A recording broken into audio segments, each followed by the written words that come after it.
Olá, amigos traders e investidores. Hoje eu trouxe para vocês um novo setup. É um setup baseado em um indicador desenvolvido por Welles Wilder, que é uma das grandes lendas aí do mercado financeiro e desse mundo aí de indicadores técnicos. E o setup de hoje é baseado no indicador movimento direcional. Qual que é o resultado desse indicador em ações brasileiras para swing position trade? É isso que nós vamos ver hoje.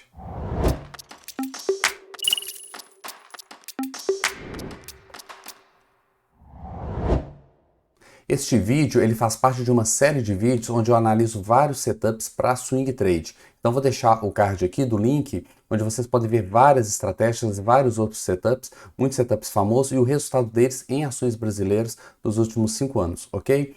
E não se esqueça de se inscrever no canal se você ainda não é inscrito e de curtir o vídeo. Bom, vamos lá. Swing trade, setup movimento direcional. O autor é o Welles Wilder, que é uma das grandes referências aí do mundo de indicadores técnicos, tá? Só para vocês terem uma ideia, foi ele que criou o IFR, o Índice de Força Relativa. Ele é o pai da criança, tá? E como se não bastasse, ele criou também o SAR parabólico, é outro dos indicadores criado por ele. O ATR também foi criado por ele e vários outros indicadores técnicos. Os indicadores mais famosos, vários deles foram criados por esse cara aqui, o Welles Wilder. E ele criou também um indicador para seguir tendência, que é o indicador movimento direcional. Ele sozinho já é suficiente para você seguir uma tendência, tipo Dontia, criado pelo Richard Dontia. Criaram um indicador para medir a tendência do ativo, saber qual é o início e o final de uma tendência. E é esse indicador que nós vamos ver hoje. O operacional dele é muito simples. A entrada ele se dá quando o DI mais ele é maior do que o DI menos. E o ADX ele é maior que o 25 e crescente. Eu já vou mostrar isso aqui no gráfico, tá? E a saída é quando o DI mais ele fica menor do que o DI menos. Então vamos lá. Aqui embaixo, nessa parte em cima nós temos o preço, né? Um gráfico aqui de candlesticks com as ações do Itaú. Embaixo nós temos 3 linhas. Essa linha azul e a vermelha são as linhas DI. A azul é a DI mais, tá? E a vermelha ela é a DI menos. Quando a DI+, ela está por cima, indica que a compra ela está mais forte do que a venda, tá? E quando a DI- ela fica por cima, quer dizer que a venda está mais forte. E essa linha verde aqui, ó, essa linha verde, ela mede a força dessa tendência. Então, qual é a condição que a gente vai esperar? A gente quer que a linha azul, ou seja, a DI+, esteja acima da linha vermelha, da DI-, e a gente quer que essa linha aqui que mostra a força da tendência, ela seja maior que 25, tá? 25 é o nosso nível mínimo. E nós queremos também que, além de estar acima de 25, ela também seja crescente, ou seja, ela tem que ser maior do que o dia anterior, ela tem que estar subindo. Por quê? Vejam que essa linha verde está subindo à medida que o preço sobe. Ela está dizendo que a tendência está ficando forte. Mas chegando aqui nessa região de topo, ela começa a declinar, ela vai caindo. E a gente não quer entrar no movimento aqui quando ela está caindo, a gente quer entrar quando ela está subindo, tá? Mostrando que a tendência ainda está ganhando força. Então ela tem que ela tem que ser ascendente com valor acima de 25, ok? Essa é a nossa condição de entrada. Toda a configuração do ADX, essa linha aqui é a ADX, tá? Essa linha da tendência, a verde. Quanto à configuração dos DIs, é 14, tá? 14 períodos, com a suavização, a média de 14 também, tudo 14, que é o padrão que o Welles Wilder desenvolveu. Então a configuração dele é todo 14. E então, olha só, nesse candle aqui, ó, esse candle branco, nós temos a linha azul acima da vermelha, ok, mas a verde aqui não dá para ver na escala, mas ela está abaixo de 25, então por isso que não deu entrada. No dia seguinte, ela já chega a superar 25 e ela está ascendente, ela subiu, é bem pequenininha aqui, ó, uma inclinação bem leve aqui, ó, para cima. Então aqui nós já temos atendidas as nossas duas condições, DI+ acima da DI- e a DX acima de 25 ascendente. Então nós compramos o papel e a gente só vai sair dessa operação quando a linha azul cruzar para baixo da vermelha. Então pode ver que pegamos todo esse período de alta aqui, ó, e nesse dia aqui, ó, a linha azul cruzou para baixo. Nessa região aqui chegou quase a cruzar, ó, chegou bem perto, mas foi aqui que finalmente cruzou, tá?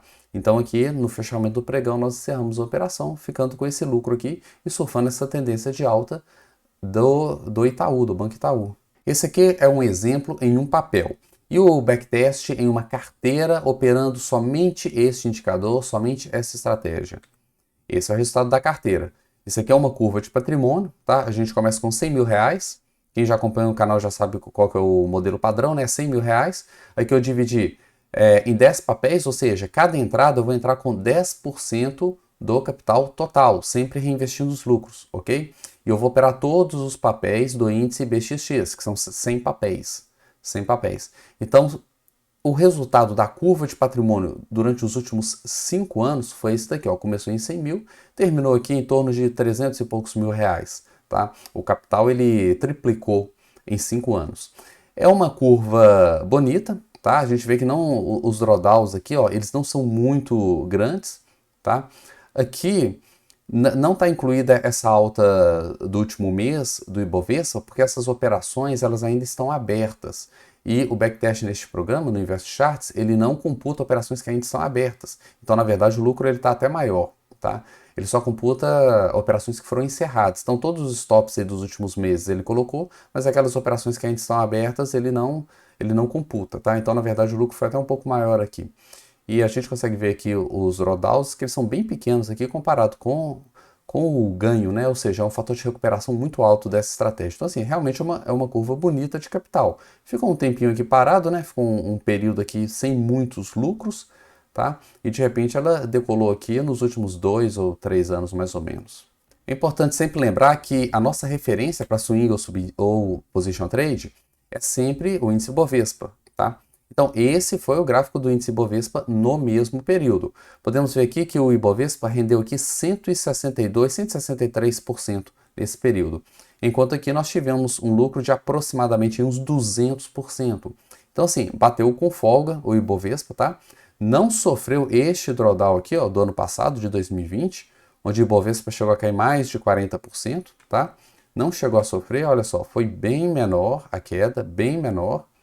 Mostrando aí que ganha tanto em rentabilidade, a estratégia, tá? Tanto em rentabilidade, quanto também em segurança, porque seguidores de tendência eles te tiram do mercado no início dessas quedas. Quando tem essas quedas aqui, ó, chega mais ou menos nessa região aqui, ó, esse candle aqui, por exemplo, isso aqui é o gráfico semanal, né? Mais ou menos nessa região você estopa e você sai do mercado, então você não chega a sofrer todo esse impacto. E quando começa a subir aqui, ó, eles dão entrada de novo e você volta a surfar a tendência de alta. Então é um setup que me agradou muito aqui a curva dele, tá? A curva de capital. Bom, aqui nós temos o comparativo de papéis. Podemos ver que é um setup lucrativo na grande maioria dos papéis, tá vendo? Muitos papéis aqui lucraram com ele. Temos aqui o papel que mais lucrou, que foi Prio, né? Prio aqui em primeiro lugar, vários papéis aqui com muito lucro, e pouquíssimos papéis ficaram negativos ao longo desses 5 anos. Lembrando que cada barrinha dessa é um backtest individual só daquele papel, tá? Uma estratégia onde a gente coloca 100% do capital naquele papel e opera somente aquele papel. E esse aqui é o resultado acumulado em cada um dos papéis que compõem o índice IBXX nos últimos 5 anos. Deu lucro para a grande maioria deles. Poucos papéis aqui, mais ou menos assim uns 20% aqui dos papéis, é que tiveram prejuízo. Mesmo assim, um prejuízo bem leve comparado com o lucro dos outros. Então, muito bonito também este gráfico. E aqui nós temos o resultado mensal dessa estratégia naquele portfólio, tá? Operando aquele portfólio, podemos ver aqui que a maioria dos meses nós tivemos resultados positivos, alguns meses muito positivos, chegando próximo aí de 40% de lucro em um único mês, tá? Ao longo desses últimos 5 anos. Podemos ver também que toda estratégia, por melhor que seja, tem meses negativos, tá? Olha só, essa estratégia é uma estratégia muito boa, mas aqui, ó, ela ficou negativa durante 3 meses, aqui também 3 meses, 3, olha só, aqui 4 meses negativa, aqui 3 meses, ó, recente, 3 meses negativa, tá? Então isso pode acontecer, faz parte do funcionamento, né, daquela estratégia. E ele conseguiu uma média aí de 5,03% ao mês ao longo dos últimos 5 anos, tá?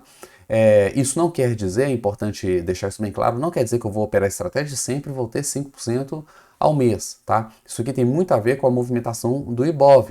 Vou até deixar um card aqui para vocês, sobre um vídeo que eu fiz, falando quanto que é possível ganhar no swing trade. Para a gente saber de fato quanto a gente pode ganhar com aquela estratégia, a gente tem que pegar esse valor aqui, ó, que é a média dessa estratégia, e subtrair da média do Ibov, para a gente considerar apenas o que ele rendeu acima do Ibov. Esse é o lucro real daquela estratégia, daquele setup. Tá? O resto é simplesmente a direção da bolsa. Subiu, a gente vai ganhar, caiu, a gente vai perder. Né? O lucro real dele é o que ele subiu acima do Ibov. É mais ou menos quando você coloca o dinheiro na renda fixa, tá? E alguém te fala assim, ah, mas esse título de renda fixa deu um lucro aí de 10%, tá? Aquele lucro é um lucro nominal, o lucro real é aquilo menos a inflação. Você tem que subtrair a inflação, né? O real é só aquilo que rendeu acima da inflação. É mais ou menos a mesma lógica, tá? O que o setup te deu de fato, te deu de lucro de fato, é o rendimento dele menos o Ibov.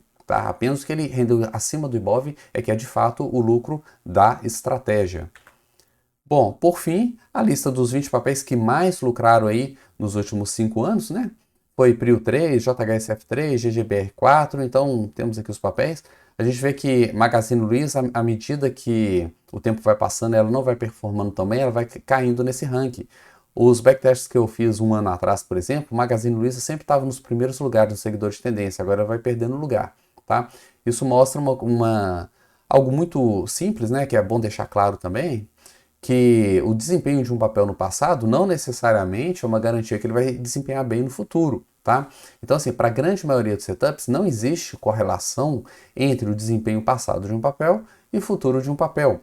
Então, a gente não tem nenhuma garantia que esses 20 papéis serão os 20 melhores papéis no próximo período. Então, tem que deixar isso bem claro, porque senão a pessoa pega esses 3 primeiros papéis e fala assim, ah, vou operar só esses 3 aqui, eu vou ter o melhor lucro, né? E não vai, não vai. Esses 3 pode sair daqui da lista e ir lá para o final da fila e virar os 3 piores, né? Então, é bom deixar isso aqui bem claro. Bom, por hoje é isso, espero que vocês tenham gostado. Não esqueçam de ver as outras playlists que tem várias outras estratégias, vários outros setups. Qualquer dúvida é só deixar nos comentários. Muito obrigado e até mais.